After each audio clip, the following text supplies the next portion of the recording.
Welcome to the Nerd Party.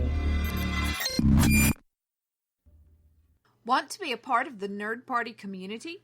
Don't forget to like our Facebook page at www.facebook.com/thenerdparty and follow us on Twitter at JoinNerdParty. You can also help us by leaving a rating and comment in Apple Podcasts to help spread Time and Space to other listeners. If you want to contact us, visit thenerdparty.com/contact, click on our show logo, and leave a comment for us there.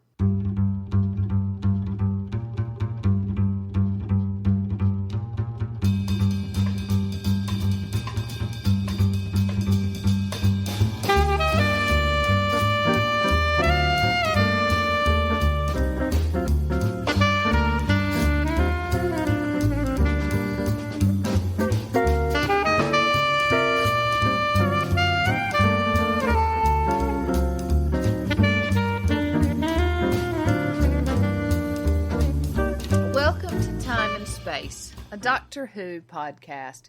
I'm Jessica Nunn. And I'm her husband and co-quarantini, Phillip Gilfus. We're not technically in quarantine yet. Yeah, but here we are. Right, not practicing social distancing. Not practicing social distancing. Should we be doing this in separate rooms? Probably. You have a mic too. I do, but I feel like that would ultimately defeat the purpose when we go to sleep in the same bed together later. So, I do enjoy that.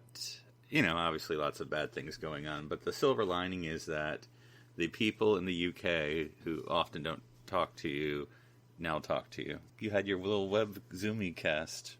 Oh, that's true, yes. I'm like, nothing's really changed except this. And there's something like, maybe we should just talk to people online. I'm like, you could have done that the whole time. Yeah, no, absolutely. I did have on Sunday a very nice chat with a group of girls that I'm close with and have been close with for a long time. And that was really nice. Got to see one baby that I haven't actually seen in motion before, just pictures. The other baby that I haven't actually seen in motion was asleep. Okay. Which is fine. Got to see how some of the other babies are growing up, and we were like, we're going to do this every Sunday for a little while. So it's basically like you're having a podcast. You're just not recording it. Correct. Yes. And I don't know if anybody would listen to a podcast of the group of us getting together and just... I mean, I know I don't listen. Nattering. That's true. Although you did make sure that you had clothes on before you came out of the bedroom. So you didn't embarrass everybody. Well, but, not me. Yeah, it was interesting because obviously one of my girlfriends, Lauren, her husband is a full-time musician. So he's obviously completely out of work at the minute, which is scary and difficult and things like that. One of the girls is a nurse, but she's been a specialty nurse for a really long time. She's been working with tuberculosis and vaccinations and things like that. And she's expecting, in fact, the NHS has already called up for volunteers like Helen, who haven't worked in proper sort of ER medicine for a very long time, but they're already trying to pull them in. So she's expecting to go in at some point, and she's quite concerned because she hasn't done it in a long time. And she's like, I might need a little bit of training on some of these things. And the UK, since our phone call, so we'll have to see how that conversation goes next week. But the UK has since gone on lockdown. Will they call you since you're in reserve teacher status? They will not, because all the teachers are, except for... I'm saying for the online, whatever they do.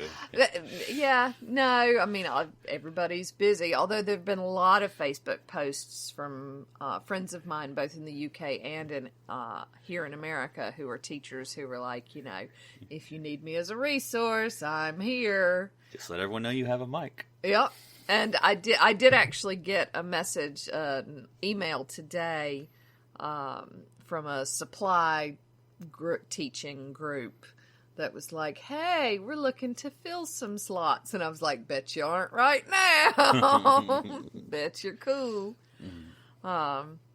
But yeah, here at the minute, North Carolina is not in lockdown. Phillip predicts it will be sort of any moment now. But so Phillip is staying home, and I am not. I am continuing to go to work every day. So I have a government job, and I'm home. We'll leave it at that. Yeah. And Yeah. you are in the private sector in a small business. So Very small obviously a little bit more business. complicated, so we'll see what happens. Yeah, and part of our small business is dealing with helping out.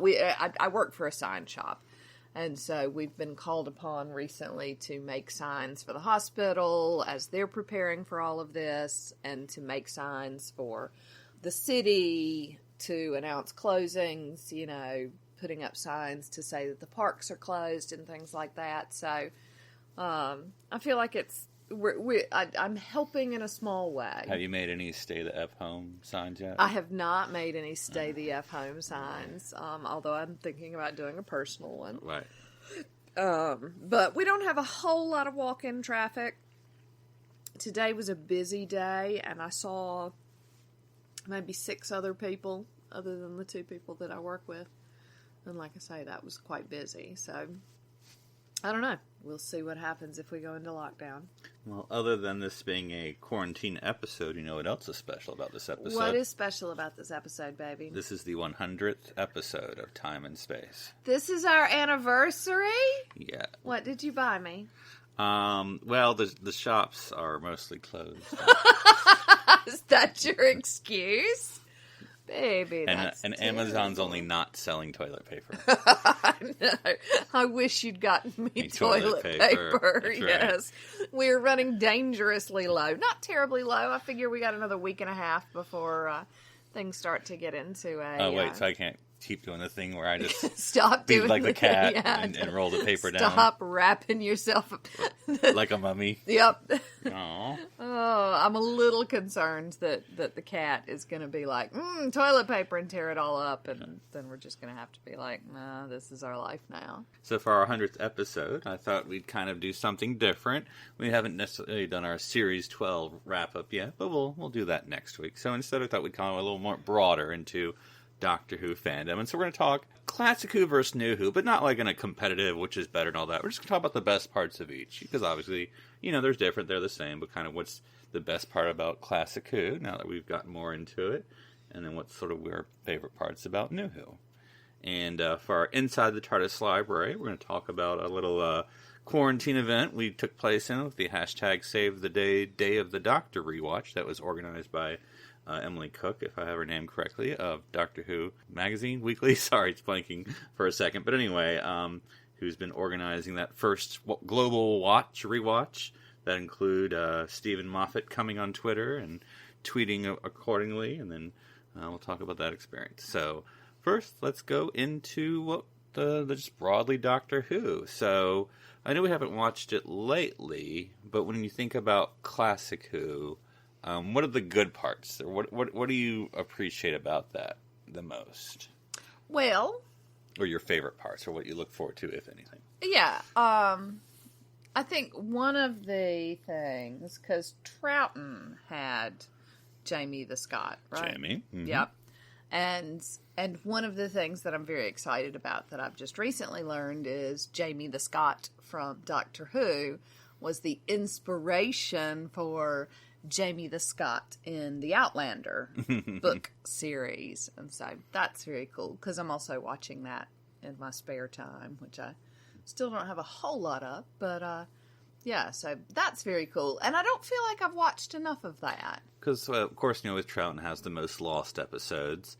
Now, maybe that's the problem. I don't know. I am waiting because the UK did send it off before everything went whatever. Pete Tong, they say I in the guess. UK. But I'm trying to remember the faceless ones. Anyway, it's the newest animated lost episode. So, however long it takes packages to come, that should be on its way shortly. Cool. So that's that'll exciting. be a future upcoming episode of us watching or reviewing that restoration. So yeah, I mean, with at least the black and white era, I mean that's my definition with Hartnell and Troughton. So, and I think I'm starting to like the Second Doctor more, or appreciate him more, because he is. I've always thought he's sort of a I don't know how to describe it. He's very... I'm one of the more emotional doctors, if I'm allowed to say that. Okay. You know, he's very thoughtful at times, but then he's also very scared of what's going on, you know, and so I think he certainly puts it all on his sleeve. I mean, there's sometimes he's thoughtful and mysterious, but he also, you know, comforts his companions and listens to them. I mean, you know, all doctors to a certain extent, you know, to kind of ignore their companions. I'm sure he does as well, but I think he also listens to them a little bit and comforts them, whether it's talking to Victoria or Zoe. But yeah, I look forward to that. And I know we haven't dipped back into Hartnell for a while, but I do still think about the episode where Susan left. Right, the Dalek Invasion of Earth, I think is what it is. Yeah, that sounds... Yeah. And that's... it's one that stays with me, so that must be a reasonably good thing, right? Yeah. That was sort of, you know, long enough to inspire the second Doctor Who movie. Yep. And I guess it's... Second Peter Cushing, whatever you want to call it. Yeah. I guess specifically because the first Doctor is not necessarily considered a soft Doctor in any way.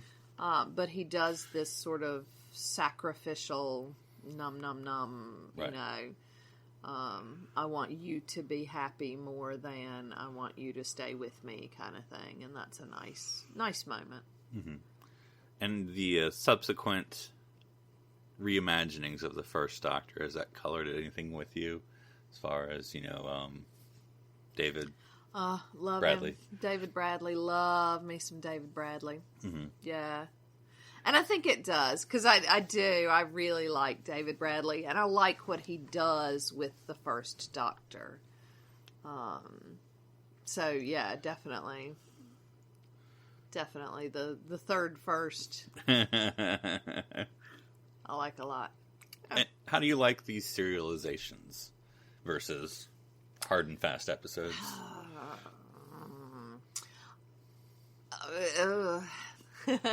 Do you like, I mean, you know, it depends on the story, I suppose, but, yeah, and you know, 4-part versus 6-part versus... I think what I'm finding, particularly in old Who, classic Who, sorry, is that the shorter serials work better for me. Right. Because once you get up to 6-parter kind of things, there's inevitably a filler, right. And, you know, it just feels like it drags a little bit. So I like the through lines, and I certainly, when thinking about NuWho, like the through lines a lot, but they do tend to drag a little bit in the classic Who. We've got to do 6 episodes, but we really only have enough story for 5.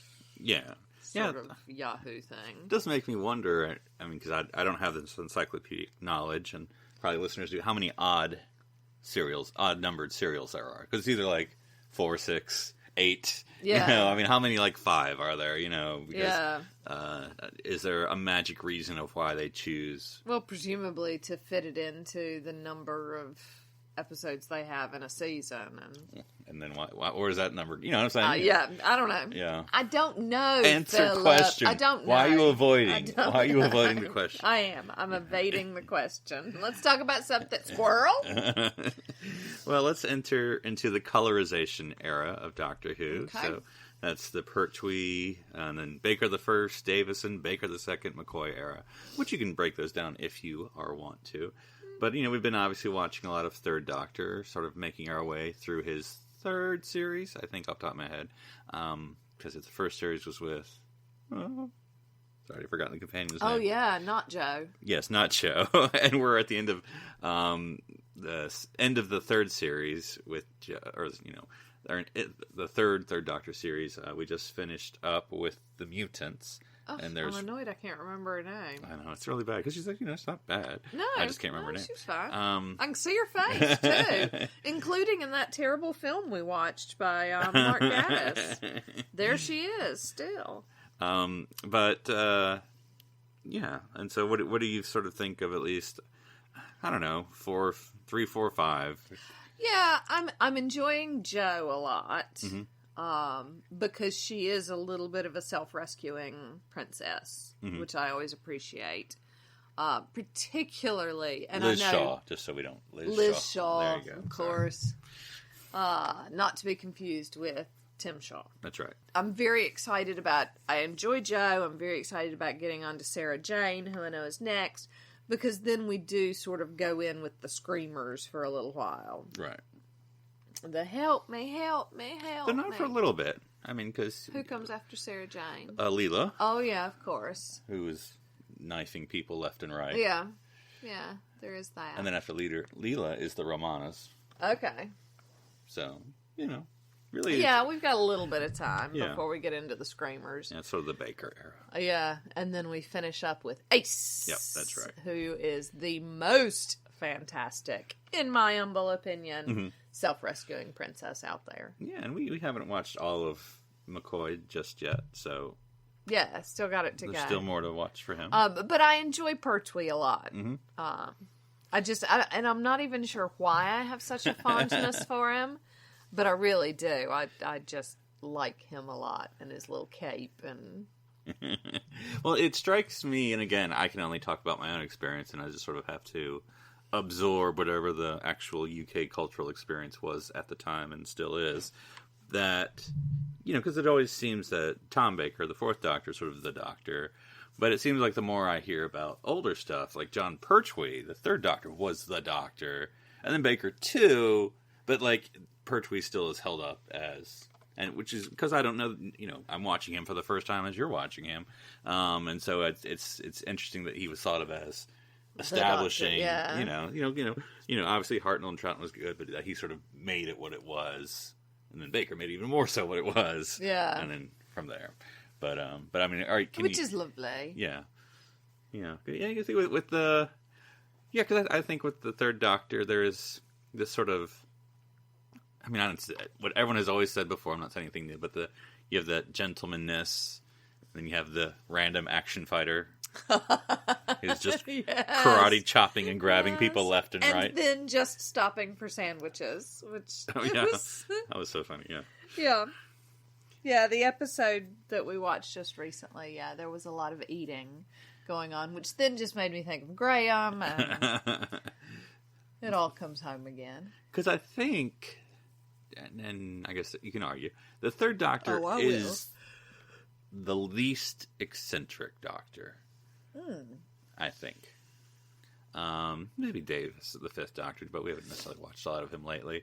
But because he is how he presents himself. Doesn't have the weird quirks as much, although he does wear a cape. Right. And there's Bessie. Right. Yeah. So he acts less eccentric, but maybe displays himself more eccentric. Okay. Yep. His accoutrement. Yes, he's normal, but he has weird stuff around. Yeah. Mm-hmm. But he's not wearing celery, so. But a cape. I don't know cape. Which is. No, I'm going with cape is more normal than celery. Okay. That is my hierarchy. Right. Of weirdness. Okay. That's what I'm going with. Jessica's hierarchy of weirdness. And they don't teach that in sociology enough. I know. I keep trying to slip it into the books, and Celery? nothing's happening. Use it as a bookmark. Yep, that's the plan. Well, I guess if we're gonna watch a classic episode of Doctor Who, which obviously it covers a lot, 1963 to 1989, I guess which one? Is there a particular Doctor you hope that we're going to watch? Or an Ace episode. It's not a particular Doctor. No, it's going to be a companion. Yeah. Not that I don't thoroughly enjoy the Seventh Doctor, but Ace, definitely. And second choice would be Sarah Jane, and it is going to be companion based rather than Doctor based. Right. Okay. Well, that's interesting. Now, is it Ace? I think I understand why you have this troubled teenager thing that you like, and that's what Ace is. Why do I have this? Outsiders. I mean, I can go through everything. Yeah. That's you. That's what you do. Well, I taught teenagers for 16 years. I love teenagers. I think they're hysterical. Sex education now. Oh yeah. More makes me trouble laugh teenagers. so much. Yep. Yeah, I do love a good teenager. They just make me giggle. Mm-hmm. So, and then any reason, what's Sarah Jane? Again, I think it's the strong character, and of course, with Sarah Jane even more so, because she was such a stalwart. Mm-hmm.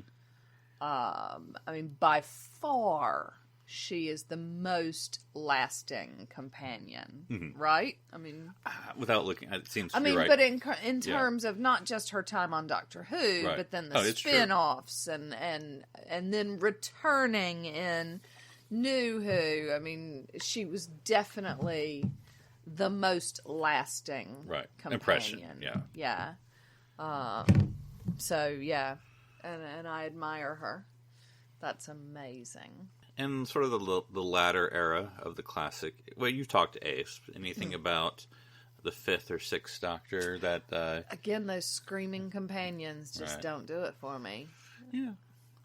And I'm starting to think a little bit that the companion makes the show. I mean, that's it's valid. Yeah, and maybe we need to talk about that in depth at some point. Mm-hmm. I know we've talked about the companions, but in terms of, I've said before, I liked Clara with the 11th Doctor, didn't like her with the 12th Doctor. Mm-hmm. And the 12th Doctor got a lot of flack his first year with Clara, and then soared to great heights once he got Bill. So, yeah, I think the companion makes the man. Mm-hmm. Sting was wrong. It is not the clothes which make the man. It is the companion. Or woman. Yeah. And we can come back to that, because that'll be interesting. Because we haven't really talked about the fact that it has been confirmed that we're losing 2 companions next year, and seeing what that does. I don't know. We'll come back. We'll come back to it when we're talking NuWho. So let's move on. Well, and then what do you think? Because again, without knowing they are being there, because it's easy to picture. And again, I'm a generation removed, or so.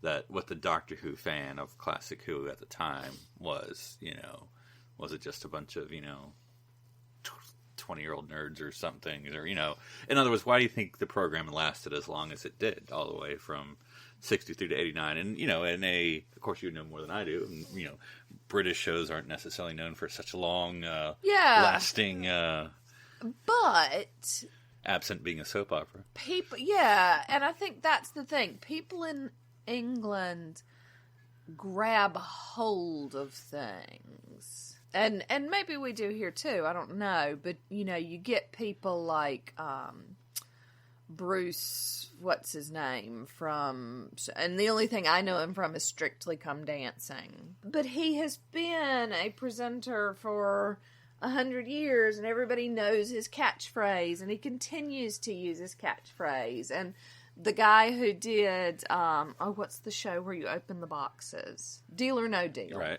And again, that was all I knew him from.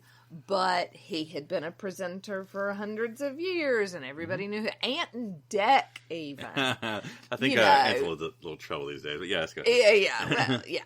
But, they have been a foundation of British television since they were teenagers, and were on a television show, and then made some songs, apparently, and then became presenters, and I think that that's the thing with Doctor Who. It just became this foundation that people could watch as a family and enjoy as a family. The tea time show. Yeah, absolutely. And so it just sort of went from there. And I think, and maybe that's the thing, when you've got these presenters and, things like that who start off presenting children's shows, and then the kids who grew up on them follow them wherever they end up.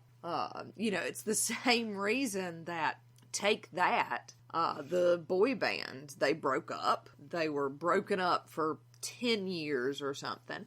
got back together and were huge by far. You know, I mean, New Kids on the Block and Backstreet Boys and NSYNC and all of those, maybe not NSYNC so much because, you know, Justin Timberlake's not interested. But all of these boy bands here in America have gotten back together to tour again, and woo, isn't this fun? Take that, we're huge again. They just had this complete resurgence. Even without one of their members. And then when he came back for a little while, I mean, it just, the British people like their childhood icons, and they're going to stick with them. And so, same thing for the soaps, you know, all these soaps that some of the people on them have been on them for years and years and years, and they're the favorites because that's who you grew up with. So, yeah, I think that, I don't know, traditionalists, nostalgia, I don't know, but... Yeah, and maybe we can talk about that difference between classic and new, in as much as there are differences, but I'm trying to make it, what's the analogies of, you know, whether it's Marvel movies, I was going to say Star Trek, but that might not be fair, but anything, something that starts off, you know, theoretically aimed at younger viewers or watchers, but when those younger and viewer watchers grow up, they still want that content, but then they want that content a little more, you know, adult, nothing crazy, but more adult. But then I always wonder, are we losing the next generation? Yeah, you know, that it, you know, I'm trying to think, because, you know, nerd culture, this is all, you know, there's like a million examples, but I can't think of one, but of stuff where they're like, oh, this, and I'm like, that's all adults, and I mean, I'm not saying like nudity or swearing and all that, though that too, possibly. But it's like, remember, this is supposed to be for... more mature thing. Yeah, I mean, it shouldn't be, you know... And just because it's for kids doesn't mean it's dumb. But, you know, just always have to remember... in other words, I want there to be a broad audience, not the vocal nerd, which I'm a nerd, but the vocal nerd audience to be like, oh, this should be for us. And like... Okay, just because you're 40 now, I mean, it doesn't mean you own it. Just because you watched as a kid, you know, it could still be for kids. You can enjoy it as an adult if it's, you know, well written and whatever. But sometimes there's some properties that I feel like get ripped, and then now it's for us now, and I'm like, well, it could be for the kids, what's who are meant for. You know? That's a crazy thought. And finding that balance. Yeah. So. And you know, as you say, NuWho doesn't really even attempt, I don't think, to go with this is a show for children. Right. And, you know, and I think and this is my opinion, that the original Doctor Who I know was always, oh, this is a kid. I mean, it was in the drama department. They always try to make that point. It wasn't in the kids department, it was in the drama department. But it was, you know, supposed to, the origin was supposed to be for children, education, all that. I think it left that pretty soon. Even during the Hartnell era, it just became a sci-fi drama show, which, you know, that's why we like it.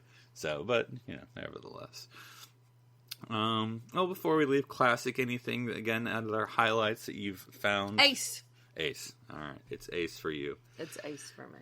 Yeah. I'm looking forward to it, because I know we're stuck. I don't say that in a bad way, because I'm enjoying it. I know we're stuck in the third Doctor era, so we haven't necessarily jumped around in any parts lately, but it'll be interesting. And then just as an aside, so like I said, we have one serial left in this series of the Third Doctor. Okay. So the next series is what arrived 2 days ago on Blu-ray. Okay. So we're going to have featurettes and extras. Just for the record, it was yesterday. And all that, so. Cool. And then there's the series after that, his last series, which is with Sarah Jane. And then after that, obviously, is the Fourth Doctor, and I have that on Blu-ray too. Okay. So, cool. Those are things to look forward to, so we don't have to play around with how we watch it. Yes. Try to get your weird black market videos. Yeah. Cool. All right. Well, the interregnum, and again, this is my categorization. Those of you listening can have your own. How do you call different eras of Doctor Who?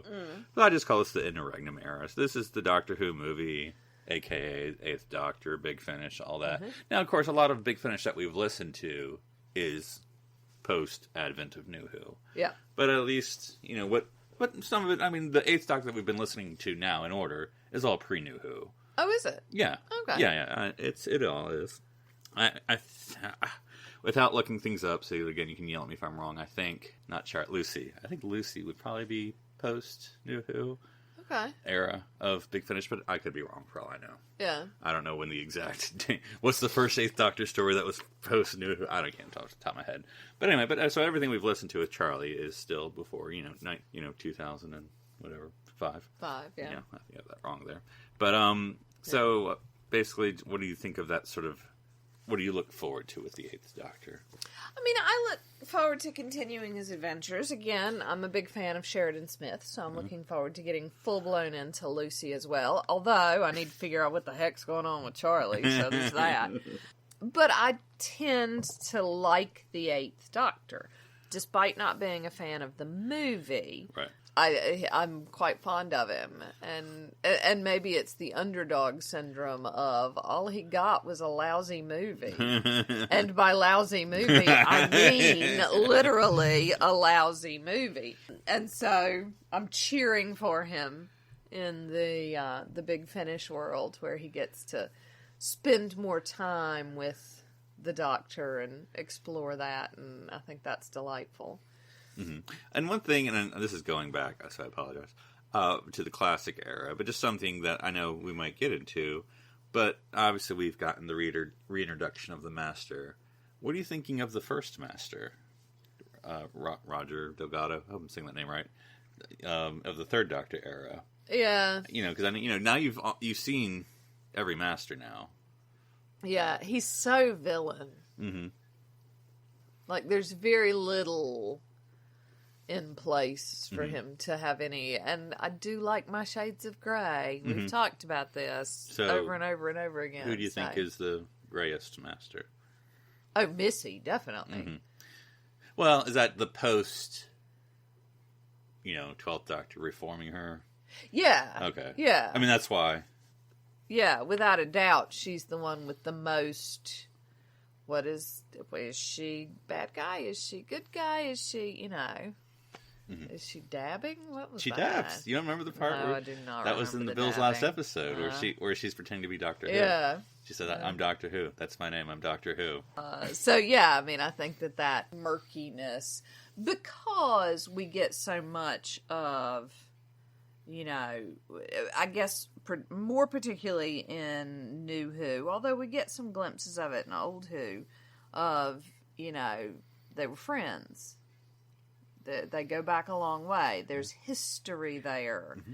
And so then how did they get to this point?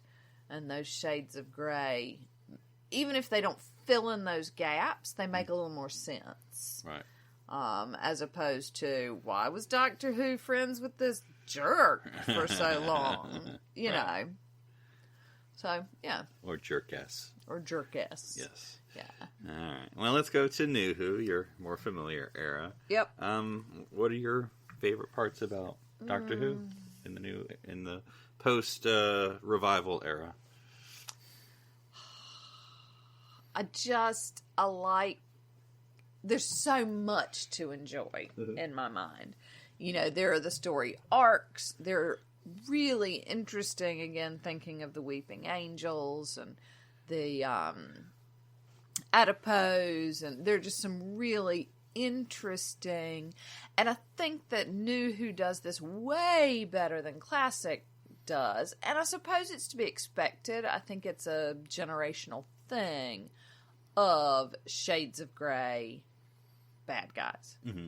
I mean, the Weeping Angels are not shades of grey. I mean, they are shades of grey because they're made of granite, but, literally, not metaphorically. But like the Adipose and even the little Chewy thing in the 13th Doctor. Oh, I know what you're talking about. It's yes. The little Chewy thing. Pating. Pating, yes. I mean, those are all shades of grey. Yeah. Those are places where misunderstanding or lack of knowledge about culture and all of those things, and that makes for much better stories, in my opinion. For me, that's important.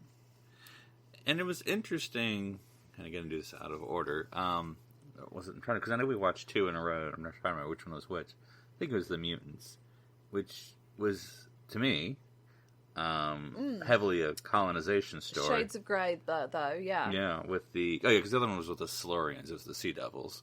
That was the other one. Right. Which, I mean, technically, that was... I mean, they were... Yeah, I mean, the Silurians get... They're upset, shades but of gray. maybe, for good reason. But anyway, with the mutants, that was sort of one... Though... No, I mean, it's not a criticism. I'm just going through the whole story, because... And I forget what they were called. The aliens. I mean, because there's humans, and then there's the aliens that look exactly like humans, but whatever. Yeah. But anyway, the natives, the indigenous people, they really should have done something with them to make them look different. But anyway. Oh, but not like brown face, because that's not okay. They've done enough of that. well, but I mean, no, I'm not saying they should have done that. But I mean, there were certainly, because I was reading the background for that story. Pointy ears or something. Yeah. I mean, I know it is pre-Star Trek. I don't know, maybe it's not. But anyway. It is pre-Star Trek, but anyway, I'm trying to think that I was reading the background and that it was saying that the writer, obviously meant for there to be an obvious theme, but the director was not keen, and so necessarily, so it's just more of like, oh, it's an adventure. But I'm like, I don't know, it's pretty straight up anti-colonialism. You have the literal segregation signs on the teleporter mat, whatever you call it, and the "We came" and we're granting independence, and then the bad guy doesn't, and you're, I mean, it was a very interesting story, especially, I mean, not to point any fingers, especially for a UK audience, not that we don't have our own problems, obviously, but I mean, it's, an interesting story. Yeah, and the idea that the mutants that the bad guys were trying hard to kill were, creations that they themselves had made. Right. Accidentally. In trying... Tripping their... Well, but in trying to conquer this world, they created the monsters to make it better for us, not for them. Yeah. Which ultimately is resolved, which is good. But yeah, definitely the monsters in this were not the monsters. No, they were the humans. And those are the stories I enjoy. And those are the stories that I think that NuWho tends to excel in. Mm-hmm. Well, I'll just break this up just so it's a little easier maybe to think, and we'll do it by a series, or by a... Doctor. Well, I was going to say by a runner, by a series runner. That's not... Showrunner, sorry. Showrunner, yeah. So, Eccleston and Tennant, what are the things that you're excited about if we're going to watch a... I mean, I love a little bit of Rose. Okay. And she covers at least those 2 doctors. I think she's interesting. Yeah, I was... I mean, I say I was reading this. I mean, it's just, we all know this now, but that Billy is sort of the most underrated, or at least maybe most unpredictable, might be my word, actress to come along for a while. In other words, she gets cast on Doctor Who, and everyone's like, Billy who? Or that one? Yeah. The singer? Right. And then, she's obviously been in lots of stuff and still is in lots of stuff. Yeah, absolutely. And has done stage and, really, really came into her own, which is delightful. And maybe that's, again, maybe I like her for the same reason that I like Paul McGann. Mm-hmm. And that she was definitely the underdog. Mm-hmm.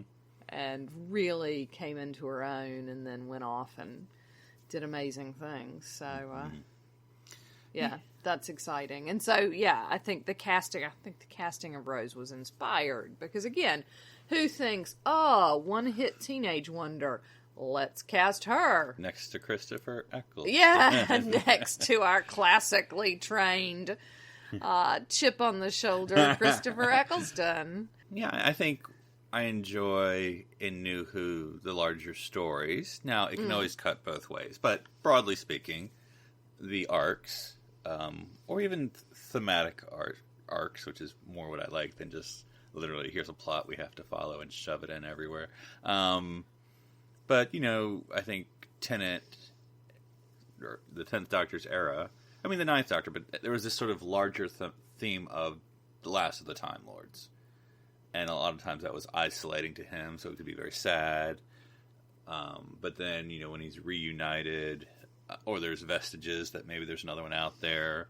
And of course, turns out to be the Master eventually, which is not good. But even, this sort of looking backwards towards Gallifrey, and just sort of things like that. And I think even with Eccleston, we get that theme of guilt running through him throughout the whole thing. Yeah, because I enjoy... I mean, and this is me. Your mileage may vary. I do like the Doctor always being a little mysterious, so there's been a NuWho temptation to add more, which is fine, you know. I'm not saying that I'm like, oh, that's terrible. But, you know, I just always keep the mystery there a little bit, though. Yeah, and I think I've said this before. I'm perfectly okay with people filling in gaps, because that's exciting and things to learn. But then I think you also need to create questions as well to keep that sense of mystery. Yeah. It doesn't have to necessarily literally wear the question mark, but it should always be there. Exactly. I mean, the 12th Doctor wears it on his pants, he said. So. Well, there you go. And I think it doesn't get crazy timey-wimey in a way that the 12th Doctor does. I mean, it does occasionally... Thinking about Blink, which I just think is, but that's just such a masterful one-off. I mean, I love that's so beautifully put together. I mean, aside from what is it called, Love and Monsters? I'll have to watch that again because I want to say I don't like it, and I feel like most people don't like it, but maybe I'm wrong. Maybe I need to watch it again. But anyway, to have an episode where it's like, all right, the 2 stars can't really be in this episode. Write an episode, and you're like, oh, okay, all right. So, and that's blanking on her name in blank. Carrie Mulligan, who's just adorable. And a lot like Michelle Williams. I'm sticking with that comparison, actually. Beautiful episode. And like I say, it doesn't get too... Like, I love the 11th Doctor. Love Matt Smith. Love Matt Smith. Love the river. We'll come into all the things I love. Sorry, I'm getting ahead of myself. But... some of it gets a little extended. Yeah, I mean that's the critiques of Moffat that are out there is that he is very timey-wimey. And we get into the whole silence, and there's a crack in a wall all the way through, and I think we get a lot of the payoff. But by the time we finally get it, I'm not sure I care that I've been led by the nose all the way through. Yeah. No, like, the silence are interesting in amongst themselves. I didn't necessarily need the constant throwback until we got to it. I felt like the build-up was a little unnecessary. I get what you're saying. Or at least that you didn't even have to explain them. Yeah, exactly. I didn't need a crack in the wall all the way through. And as you say, it does get, poor Rory. Killed so many times. Yeah, and then poor Amy, and then she grows old, and then she doesn't, and they don't let her in, and loses her baby. And she loses her baby and never gets children. And that's just weird. Becomes a model suddenly. Yeah, it just, and again, love them. We'll watch every single one of them again. Yeah, I think I think 9 and 10 is a little neater in that way. And I think there is as you alluded to, there's a lot of casting magic. I mean, in all these ones. I mean, obviously, enjoy all of the 10th Doctor companions. So, everything worked there for me. I mean, Martha could have had another year. I'm just saying. But obviously, Donna was good too. Yep. But good stories and everything. Yeah. So I do like that. There's always sort of a little bit of epicness of scale with the 10th Doctor stories. I mean, even that they're smaller, and of course, it's sort of the, I don't know, it's called the golden age of Who, but I mean, just that was the era where all the spinoffs came out. You had Torchwood, you had Sarah Jane, and where you had, that's why at the end, or near the end of his run, you had that episode where they all came together and you had everyone. And I think it's the place where everybody became excited about NuWho. Right. Which is not genuinely a dig at Christopher Eccleston. I think that just too short a time. Yeah. I think his years started to build up talk. And so by the time people were like, oh, I keep hearing about this, I should watch it. Eccleston's gone and Tennant's taking all the accolades. He's like the he's like the president, you know. He gets credit for all the good things that the president before him did, which does not suggest that he's not brilliant in his own right, because of course he is. But yeah, I don't want to disparage Eccleston in any way in that form. Is that, you know, word of mouth got around, and by the time everybody was ready to tune in, he had unfortunately left the show and left it in incredibly capable hands. Well, as you say, we're an 11th Doctor household, so yeah, lots of good things to say. I mean, I've like you said, I mean, there are obviously not great episodes in my opinion for the 11th Doctor era, but he makes most of them. Yes, and I think the again, you've got the casting choices. Amy and Rory are brilliant, and everybody loves them. The introduction of River Song is absolutely inspired, even if it does get really twisty at times. And if you asked me to run through, but I think River Song's journey is much more of an interesting reveal, right? In terms of, you know, Melody Pond and up to that reveal. And then things get a little wonky when then you've got Mel in there who grew up with them but didn't. And that's when things start getting... And we never did get a full reckoning of all of the things. And I don't know. Yeah, that's... I don't want to blame it all on Moffat, because again, this is just a positive episode. But there are times where he just like adds something, and you're like, okay, we're just going to add that. Okay, I mean... Yep, we're going with it as a thing. I mean, like Mel, yeah, they were friends the whole time. Did we not mention that? No. You've never mentioned that. Mel at all. I mean, because it's one of those things like where if he has a grand plan, and he does, there are a lot of arcs that he has that do show this grand plan, and you're like, oh, that was good. But one of those, you're like, you just made this up, didn't you? Yeah. I have no idea. You're like, no. Well, and you can forcing this puzzle piece. You can argue that it changed, you know, when Amy had her baby and they took the baby from her, that changed the whole timeline. So that's why we hadn't heard of her before now. You know, I mean, you can argue, but again, that gets really, really timey-wimey. And didn't, like, when we first see River Song regenerate, she is a small child. Right. In the streets. Right. So she escaped from the bad guys? Well, yeah, because from the astronaut suit or whatever, yeah. Yeah.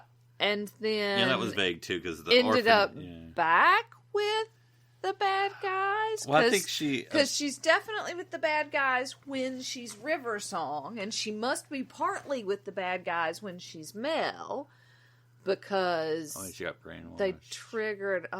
is Mel Bucky Barnes? Yeah, because it's a little... I mean, we're not going to solve it. But yeah.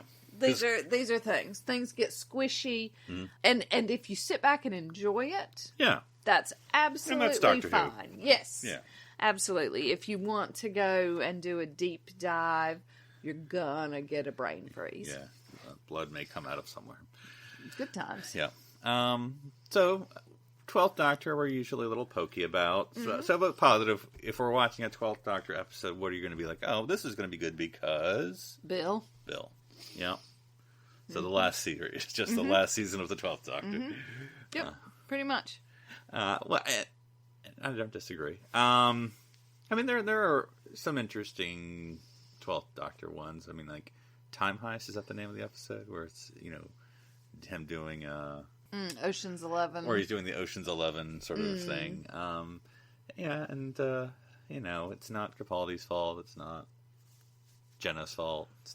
It's some work better than others. But and I think to an extent it was a chemistry thing, and I wish that they'd picked up on it earlier. And yeah, and again, we're not trying to be negative, but yeah, it just seemed that, you know, playing with, you know, because I feel like maybe there was some meeting where, you know, after Matt leaves, and like, what do we want to do with Clara? Who is Clara? And then suddenly we're like, let's make her super powerful. And the Doctor, basically, and it's like, okay, well, that's a direction, and then let's make the Doctor and her like stuck together, and this huge force, and but blah blah blah. Yeah, blah. And again, even within that, you know, the story of me, for instance, is an interesting concept that I really like, and I did like the think it was a two-parter, with him and Davros.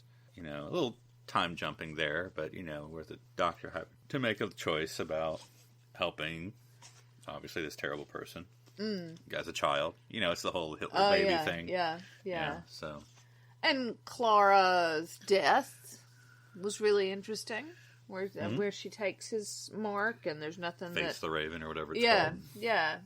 Some interesting things happen there. So, yeah, I mean, when I talk about not liking Clara with the 12th Doctor, that doesn't mean I hated everything. Mm-hmm. It just means the chemistry between them wasn't interesting. And I liked Clara less. Mm-hmm. I rooted for Clara less. So, yeah. Yeah. And then there was some of the... Because for the most part, I remember being like a 12th Doctor Christmas specials, blah. But some of them I've come to like. So, I mean... the Husbands of River song, yes. I thought being weird the first time I saw it, and I'm like, nah. But I've come to appreciate it more, I think. Yeah, I mean, like that one. Of course, you know, what can you say about Twice Upon a Time? I mean, that's pretty good. You got 12th Doctor, you got the First Doctor. You got... Yeah, no, that's beautiful. Love it. It's a multi-Doctor story. Yep, yeah. Everybody loves them. Mm-hmm.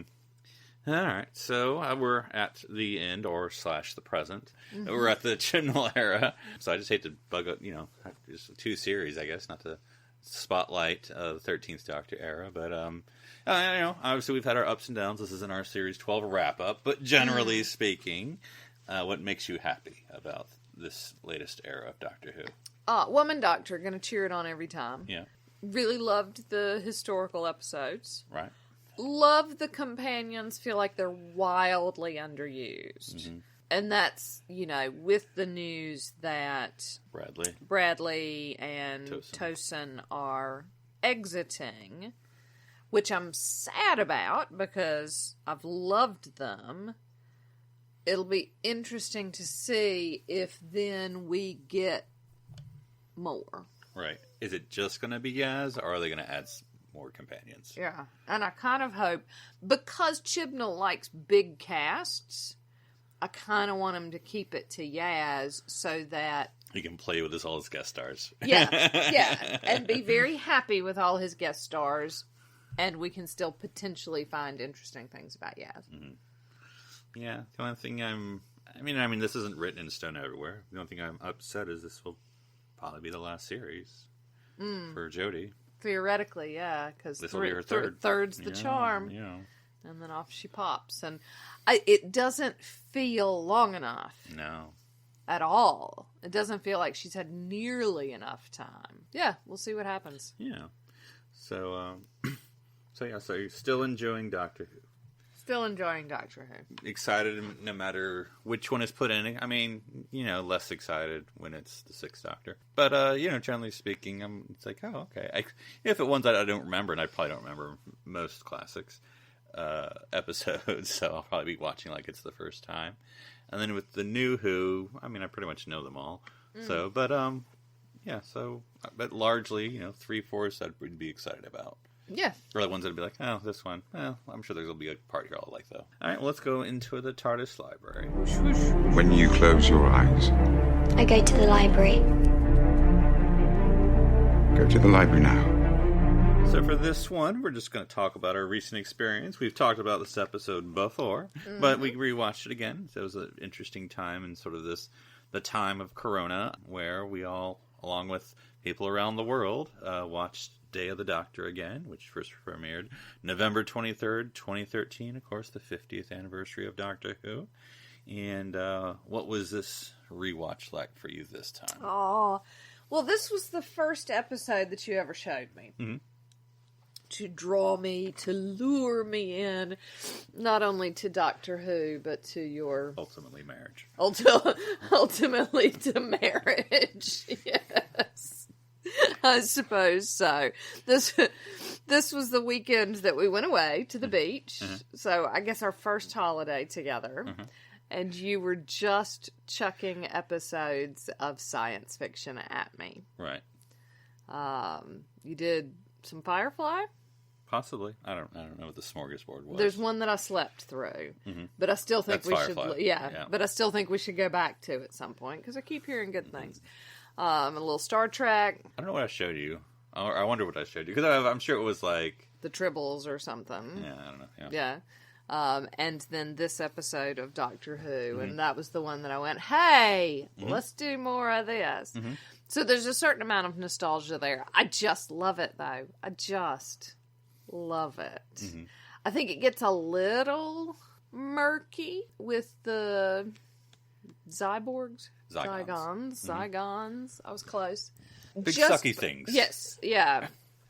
Just because that we don't get a whole lot of full closure on that. Well, you get a 2-part episode with the 12th Doctor later. So again, no, I think that's the, so yeah, we get the beginnings of that. That feels a little bit crowbarred in because, of course, the purpose of this whole thing is, will he or won't he? And it was interesting to watch Stephen Moffat tweet about one of the things he said was the whole busting out of a picture. He's like, I could have built a whole episode around that, sort of wasted it on this. Yeah, absolutely. Absolutely, because that's how all the cyborgs get there, isn't it? That they were in the paintings. And but I just think some of it is beautifully done, like the whole painting of Gallifrey Falls. It's just, yeah. And I think there's so many, like, you can watch this and have a different emphasis. Like, you could be watching this as an 11th Doctor episode, or you could be like, oh, the 10th Doctor's back. Or you could really get into the War Doctor. I mean, and obviously they're all there. You can watch all of it. But, I think the emphasis is where you want to place it on this episode. Like, what you bring to it is what you'll get out of it. But I love the War Doctor with his consequences. Matt Smith saying, I don't know how many people. I didn't count. Right. I didn't count. And then Tennant as the 10th Doctor naming it perfectly. And those two separations and I just think looking at the guilt, and it makes me even more sad that, and it's interesting because if Christopher Eccleston had agreed to do it, theoretically he would have been the War Doctor. But it would have been very interesting with a War Doctor 9, 10, and 11 and watching that progression of guilt and horror and PTSD. I mean, I think Christopher Eccleston's Doctor is so much of a PTSD victim, and so it would have been interesting. But and just I mean, it's what we know, and maybe you just take it for granted. But like, especially with Matt, I mean, goodness, how old is he even in this? 30? 12. But I mean, and I'm not saying he's best or better than, but I mean, holding your own with David Tennant and John Hurt. I mean, basically, and I think everyone shares, but it's ostensibly Matt's, he's carrying this episode. It's his name in the opening credits, first. But, and so, he's obviously just very good about sharing but also leading and everything else and holding his own, that he is the oldest incarnation of these three. Yeah. Yeah, it's lovely. So what did the tweeting bring? And I think the thing, especially watching the hashtag, because obviously it wasn't just Stephen Moffat tweeting, it was everyone, all Doctor Who fans. So it was everyone's favorite parts and, how they felt when they first watched it. And, it was just sort of this sort of moment of Doctor Who fan joy, obviously during this unity in a time of quarantine. Yeah. And of course this is going to continue. I think Thursday they're going to have Rose and RTD is going to come on Twitter, which if having watching Doctor Who in both eras, they both writers make a lot of Doctor Who or make a lot of Twitter put downs. So, it's sort of dragging them to this medium that they obviously deplore.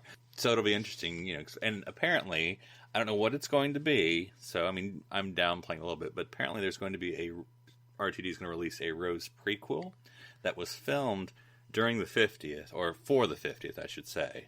So I have no idea what that means. But on Thursday, there's going to be a Rose prequel. I mean, it's some snippet or something. But still. Yeah, so it'll be interesting. Yeah, and so it's this interesting occasion. It's the silver lining and all that, and blah, blah, blah, and obviously people getting sick and dying, so there's not too many silver linings, but in as much as there are, it's certainly a time of creativity, because, in my mind, creativity is often when you're given limits on what you can do. So, I mean, you're creative and you can't go outside, or you can't have a in-person audience, so you're forced to, if you're a creative person, how else do I do with this thing?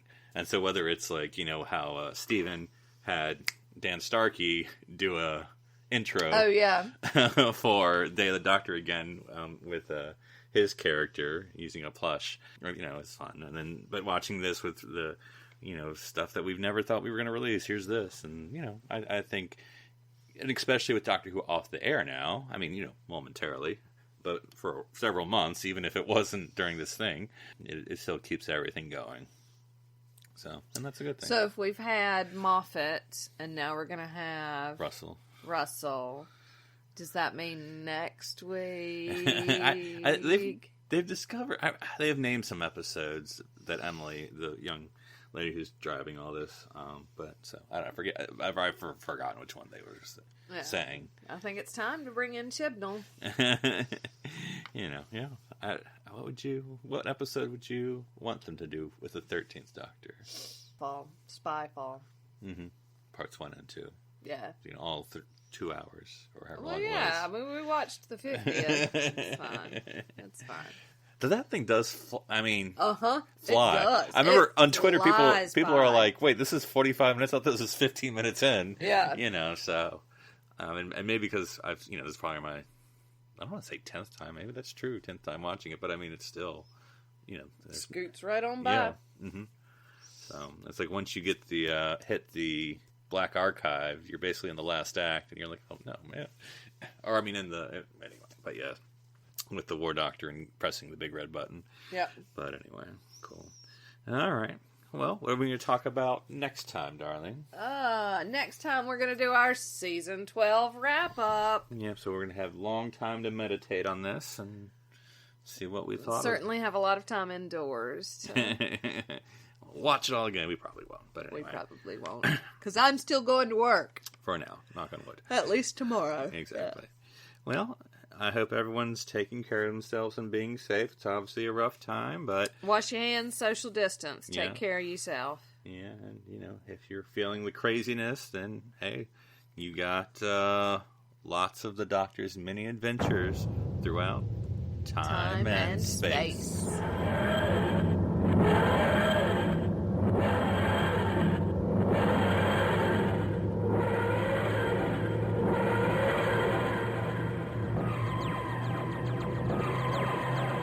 This is BBC Television.